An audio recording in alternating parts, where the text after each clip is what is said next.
You're watching Cars.tv.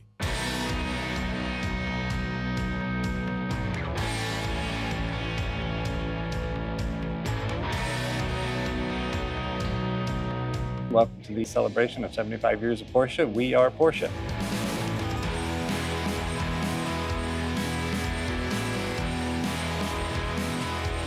So we have a nice selection of Porsche race cars behind me. We have a 935. That was the very last Porsche 935 built from 1980. The 935 was really one of the cars that put Porsche on the world racing map in the 1970s. This car was a Brumos car. Brumos was a dealership in Florida that had a very famous racing team. Peter Gregg and Hurley Haywood were the two drivers that are most famous for driving Brumos cars, and this was the last car that Peter Gregg, who ran the team, ordered in 1980, was the last Porsche 935 built. Had a very successful racing career in the early 80s. We also have the 917-30 that was driven by Mark Donohue in the famous 1973 Can-Am season. The car was so dominant that it pretty much doomed the series because it won almost every race and made it so uncompetitive that people stopped watching. But it's still, with over 1,000 horsepower, is still one of the most powerful race cars ever built. That series had almost no regulations, so Porsche could build the biggest, most powerful engine that they could conceive of.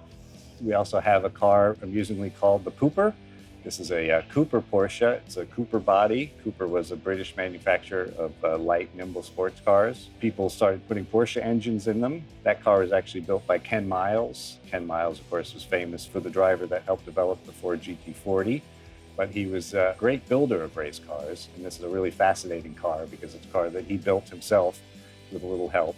And it was pretty much dominant in the 7 races that he entered in it. After which Porsche got wind that he was driving a car with a Porsche engine that wasn't a Porsche, and so they asked him to stop.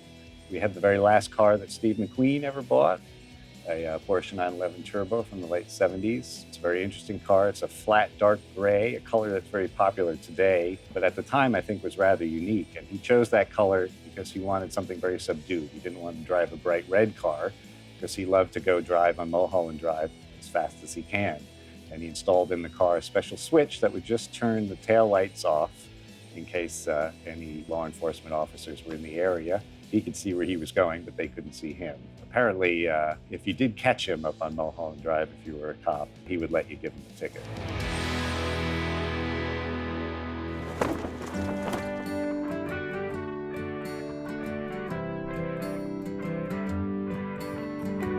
To my left, we have a 1976 Porsche 911 that was customized specifically to run on Mulholland Drive here in Los Angeles. Pretty much starting after the Second World War, people would take their cars up to Mulholland Drive, which was a twisty road that hugs a mountain above LA. For a long time, there were no houses up there. The road was actually built as a scenic route and also kind of a fun place to drive cars.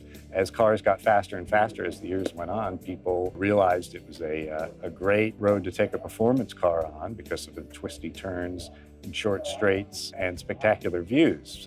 A man named Chris Banning had lived up there his whole life and had been watching this scene develop, and he wanted to become part of it. So he learned how to work on cars, got a job at a Porsche repair shop in Santa Monica, and bought his first Porsche and took it up on Mulholland Drive to see what he could do.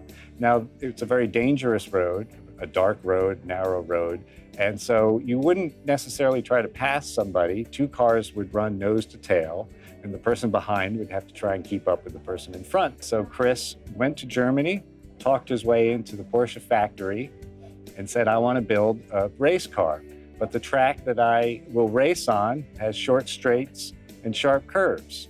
He didn't tell them that it was a public road. He told them that that was the race course. And so they gave him a set of books about how to build a Porsche race car, basically an RSR clone.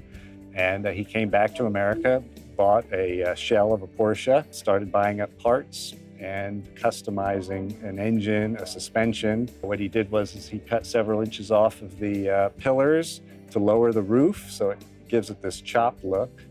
And he built this car specifically for driving Mulholland, and that's the only place he ever drove it. And he became known as King of the Hill, or King of the Mountain, and was a legend in the 1970s for running Mulholland. Now, he didn't want to ever get caught by the cops, so he never told anybody his name, and he would just show up, run his car, and then go home. So he became something of like a mystery figure, a phantom.